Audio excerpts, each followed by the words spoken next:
ಕೇಳಿಸ್ಕೊಂಡ್ರ ಈ ಸೌಂಡು? ಈ ಶಬ್ದ ಕೇಳಿದರೆ ಎಂಥವರಿಗಾದರೂ ಬಾಯಲ್ಲಿ ನೀರಿರುತ್ತೆ. ಪಾನಿಪುರಿ ಅಂದರೆ ಯಾರಿಗೆ ತಾನೇ ಇಷ್ಟ ಇಲ್ಲ ಹೇಳಿ. ಹಾಗಿದ್ರೆ ನಾವಿವತ್ತು ರೋಡ್ ಸೈಡ್ನಲ್ಲಿ ಸಿಗೋಷ್ಟೇ ಟೇಸ್ಟ್ ಕೊಡುವ ಹಾಗೆ ಹೈಜಿನಿಕ್ಕಾಗಿ ಹೇಗೆ ಪಾನಿಪುರಿ ಮಾಡೋದು ಅಂತ ಇವತ್ತಿನ ವಿಡಿಯೋದಲ್ಲಿ ತೋರಿಸ್ಕೊಡ್ತಾ ಇದ್ದೀನಿ. ಎಲ್ರಿಗೂ ನಮಸ್ಕಾರ. ಮೋಪಿಸ್ ಕಿಚನ್ಗೆ ತಮ್ಮೆಲ್ರಿಗೂ ಸ್ವಾಗತ.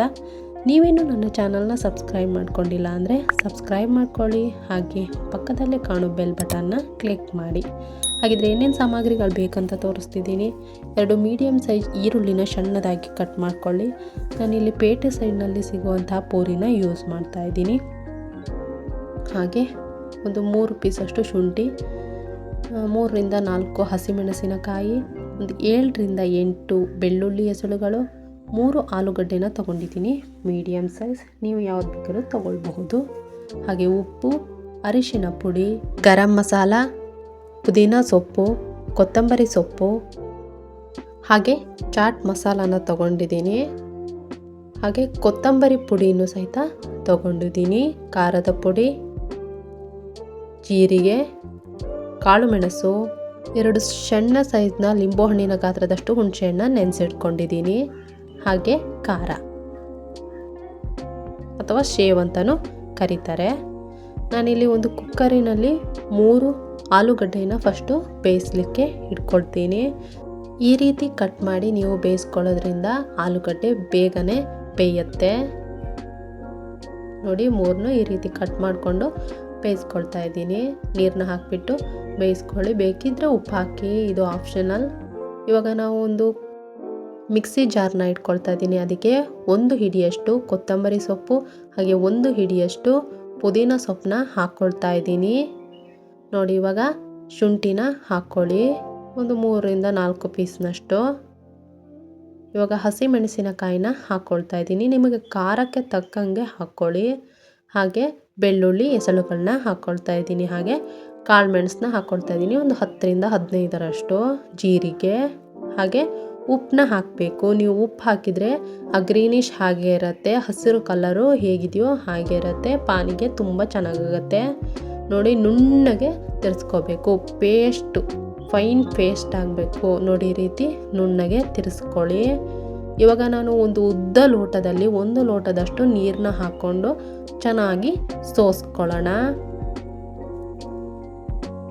ಹಾಗೆ ನೀವು ಮಾಡ್ಕೊಳ್ಬೋದು, ಆದರೆ ಸೋಸ್ಕೊಂಡು ಮಾಡಿಕೊಂಡ್ರೆ ನಿಜವಾದ ಪಾನಿ ಥರ ತುಂಬ ಟೇಸ್ಟ್ ಆಗುತ್ತೆ. ಇದ್ದರೆ ಐಸ್ ವಾಟರ್ನ ಯೂಸ್ ಮಾಡಿ. ನಾನು ಇಲ್ಲಿ ಹುಣಸೆ ಹಣ್ಣಿನ ರಸವನ್ನು ಹಾಕ್ಕೊಳ್ತಾ ಇದ್ದೀನಿ. ಇದಕ್ಕೆ ಮೇಯ್ನ್ ಹುಣಸೆ ಹಣ್ಣಿನ ರಸ. ಒಂದು 1/4 ಚಮಚದಷ್ಟು ಗರಂ ಮಸಾಲ ಪೌಡ್ರನ್ನ ಹಾಕ್ಕೊಳ್ತಾ ಇದ್ದೀನಿ. ಇದಕ್ಕೆ ನೀವು ಚಾಟ್ ಮಸಾಲನೂ ಬಳಸಬಹುದು. ನಾನು ಸ್ವಲ್ಪ ಪೆಪ್ಪರ್ ಪೌಡ್ರನ್ನೇ ಯೂಸ್ ಮಾಡ್ತಾ ಇದ್ದೀನಿ. ನೋಡಿ, ಇವಾಗ ಕೆಂಪು ಉಪ್ಪನ್ನ, ಕಲ್ಲುಪ್ಪನ್ನ ಯೂಸ್ ಮಾಡ್ತಾ ಇದ್ದೀನಿ. ನೀವು ಬ್ಲ್ಯಾಕ್ ಸಾಲ್ಟ್ನ ಇದ್ದರೆ ಯೂಸ್ ಮಾಡಿ. ನೋಡಿ, ಇವಾಗ ಪಾನಿ ಸೂಪರಾಗಿ ಹಸಿರು ಕಲರಲ್ಲೇ ಎಷ್ಟು ಚೆನ್ನಾಗಿ ರೆಡಿಯಾಗಿದೆ. ನಾನು ಸ್ವಲ್ಪ ಇದಕ್ಕೆ ಈರುಳ್ಳಿನ ಹೆಚ್ಚಿಟ್ಕೊಂಡಿದ್ನಲ್ಲ ಸಣ್ಣಕ್ಕೆ, ಅವನ್ನ ಹಾಕ್ಕೊಳ್ತಾ ಇದ್ದೀನಿ. ಈಗ ಆಲೂಗಡ್ಡೆ ಪಲ್ಯ ಹೇಗೆ ಮಾಡೋದು ಅಂತ ನೋಡೋಣ. ನೀವು ಒಂದು 4 ರಿಂದ 5 ಅಥವಾ 3 ವಿಷಲ್ ಹೊಡೆಸ್ಕೊಂಡ್ರೆ ಸಾಕಾಗುತ್ತೆ. ದೊಡ್ಡ ಕುಕ್ಕರಲ್ಲಿ 3 ವಿಷಲ್ ಹೊಡೆಸ್ಕೊಳ್ಳಿ. ಸಣ್ಣ ಕುಕ್ಕರ್ ಆಗಿದ್ದರೆ ನೀವು ಒಂದು 4 ರಿಂದ 5 ವಿಷಲ್ ಹೊಡೆಸ್ಕೋಬೇಕು. ನೋಡಿ, ಈ ರೀತಿ ಕ್ಲೀನಾಗಿ ಅದರ ಸಿಪ್ಪೆನೆಲ್ಲ ತೆಗೆದುಬಿಟ್ಟು ಒಂದು ಪ್ಲೇಟ್ಗೆ ಹಾಕ್ಕೊಂಡು ಇವಾಗ ಅದನ್ನ ಚೆನ್ನಾಗಿ ಸ್ಮ್ಯಾಶ್ ಮಾಡ್ಕೊಳ್ಳಿ. ನಾನಿಲ್ಲಿ ಕೈಯಲ್ಲೇ ಸ್ಮ್ಯಾಶ್ ಮಾಡ್ಕೊಳ್ತಾ ಇದ್ದೀನಿ. ನೀವು ಬೇಕಿದ್ದರೆ ಸ್ಮ್ಯಾಶರಲ್ಲಿ ಸ್ಮ್ಯಾಶ್ ಮಾಡ್ಕೊಳ್ಬಹುದು. ನೋಡಿ, ಇವಾಗ ರೆಡಿಯಾಗಿದೆ. ಈ ರೀತಿ ಸ್ಮ್ಯಾಶ್ ಮಾಡ್ಕೊಳ್ಳಿ. ಇದಕ್ಕೆ ಅರಿಶಿಣ ಪುಡಿ, ಹಾಗೆ ಗರಂ ಮಸಾಲ ಪುಡಿ ಎಲ್ಲ ಚಿಟಿಕೆ ಹಾಕ್ಕೊಂಡ್ರೆ ಸಾಕು. ನಾನಿಲ್ಲಿ ಖಾರದ ಪುಡಿನ ಒಂದು 3/4 ಚಮಚದಷ್ಟು ಹಾಕ್ಕೊಳ್ತಾ ಇದ್ದೀನಿ. ಅರ್ಧ ಚಮಚ ಕೊತ್ತಂಬರಿ ಪುಡಿನ ಹಾಕ್ಕೊಳ್ತಾ ಇದ್ದೀನಿ. ಇವಾಗ ಇಟ್ಕೊಂಡಂತಹ ಈರುಳ್ಳಿನ ಹಾಕಿ ಚೆನ್ನಾಗಿ ಕೈಯಲ್ಲೇ ಕಲಸಿ. ಸ್ಪೂನಲ್ಲಿ ನೀವು ಮಿಕ್ಸ್ ಮಾಡಿಕೊಂಡ್ರೆ ಅಷ್ಟು ಚೆನ್ನಾಗಾಗಲ್ಲ, ಕೈಯಲ್ಲೇ ಕಲಿಸ್ಕೋಬೇಕು. ಇವಾಗ ಒಂದು ಬಾಣಲೆನ ಇಟ್ಕೊಂಡು ಎಣ್ಣೆನ ಹಾಕ್ಕೊಳ್ತಾ ಇದ್ದೀನಿ. ಅದು ಕಾದ ನಂತರ ಪೂರಿಗಳನ್ನ ನೀವು ಹಾಕ್ಕೊಂಡ್ರೆ ನೋಡಿ ಎಷ್ಟು ಚೆನ್ನಾಗಿ ಉಬ್ತಾ ಇದೆ ಅಂತ. ಪೇಟೆ ಸೈಡ್ ಪೂರಿ ಆದರೆ ನೀವು 10 ನಿಮಿಷಗಳಲ್ಲೇ ಮಾಡ್ಕೊಳ್ಬಹುದು. ನಿಮಗೇನಾದರೂ ಮನೆಯಲ್ಲೇ ಮಾಡ್ಕೋಬೇಕು ಅಂದರೆ ನೀವು ರೆಸಿಪಿ ಬೇಕಿದ್ದರೆ ಕೇಳಿ, ನಾನು ಹೇಗೆ ಮಾಡೋದು ಅಂತ ತೋರಿಸ್ಕೊಡ್ತೀನಿ. ನೋಡಿ, ಈ ರೀತಿ ಕ್ಲೀನಾಗಿ ಎಲ್ಲ ಪೂರಿಗಳನ್ನ ಚೆನ್ನಾಗಿ ಎಣ್ಣೆಯಲ್ಲಿ ಫ್ರೈ ಮಾಡ್ಕೊಳ್ಳಿ.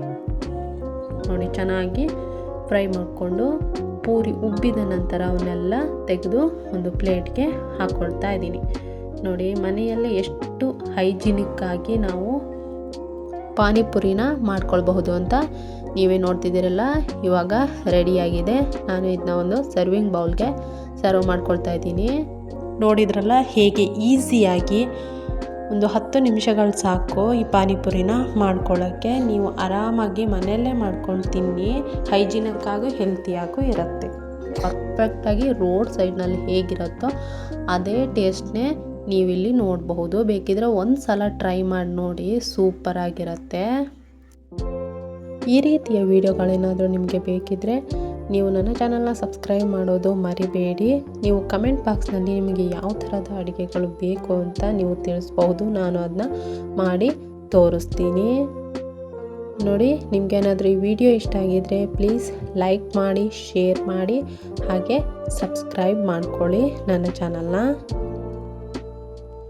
ನೋಡಿ, ಅದ್ಭುತವಾದ ರುಚಿಯನ್ನು ಹೊಂದಿರುವಂತಹ ಪಾನಿಪುರಿ ಸವಿಯಲು ಸಿದ್ಧ. ವಿಡಿಯೋ ನೋಡಿದ್ದಕ್ಕಾಗಿ ಧನ್ಯವಾದಗಳು.